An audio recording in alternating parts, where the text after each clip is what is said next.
नमस्कार, मैं सुदर्शन चक्रधर चक्रव्यूह में आपका स्वागत है। आज हम बात करेंगे इलेक्टोरल बॉन्ड की, जिसे हाल ही में सुप्रीम कोर्ट ने उस पर रोक लगा दी है।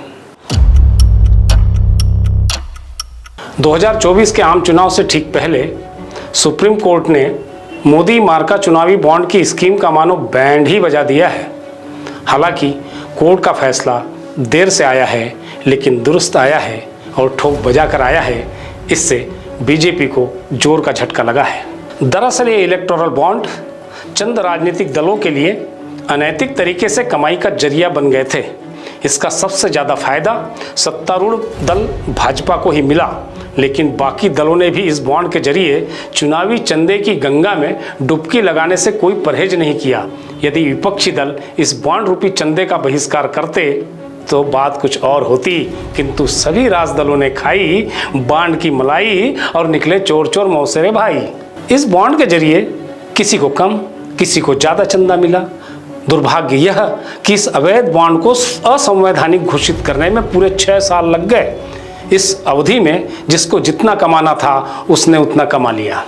अब सुप्रीम कोर्ट के फैसले के बाद ये हजम किया गया चंदा राजदलों से उगलवाया तो नहीं जा सकता, मगर इस फैसले से चंदाखोर राजदलों को बेनकाब जरूर किया जा सकता है। इसलिए ये फैसला ताज़ा हवा का झोंका लगते हुए भी आधा अधूरा लगता है। मुमकिन है कि सर्वोच्च अदालत के फैसले के बाद 13 मार्च को चुनाव आयोग अपनी वेबसाइट पर इलेक्टोरल बॉन्ड से सभी राजदलों द्वारा कमाए गए चुनावी चंदे के आंकड़े जाहिर कर देगा। लेकिन सच्चाई यही है कि मार्च 2018 से जनवरी 2024 के बीच देश की सियासी पार्टियों को इन्हीं चुनावी बॉन्ड के जरिए 16,492 करोड़ रुपए से ज़्यादा का चंदा मिला है। एडीआर की रिपोर्ट के मुताबिक अकेले बीजेपी को ही 2017-18 से 2021-22 के बीच इलेक्टोरल बॉन्ड के जरिए 5,271 करोड़ रुपए का चंदा मिला। सबसे ज़्यादा चंदा उसे 2019-20 में मिला था। वो चुनावी साल था और तब बीजेपी को 2,555 करोड़ रुपए का चंदा इलेक्टोरल बॉन्ड से आया था।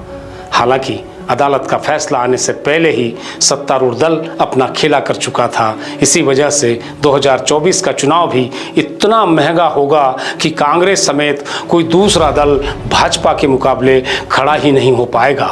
जाहिर है ये चुनावी बॉन्ड आम आदमी ने नहीं खरीदे।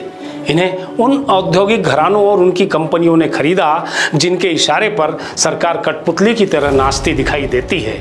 अदानी अंबानी का नाम लेकर विपक्षी दल लगातार अपनी आवाज़ बुलंद करते रहे हैं, लेकिन ऐसे दल भी दूध के धुले नहीं हैं।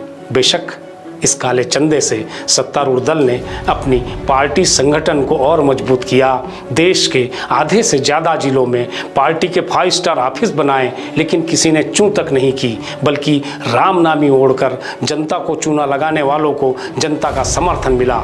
वैसे अदालत ने अपना काम कर दिया है, अब जनता को ही कुछ करना होगा, क्योंकि चंदा चोर अब जनता की अदालत में आने ही वाले हैं। अब सुप्रीम कोर्ट से चोट खाई बीजेपी और उसकी सरकार उन विकल्पों पर विचार कर रही है जिनके जरिए इस सुप्रीम फैसले को पलटा जा सके।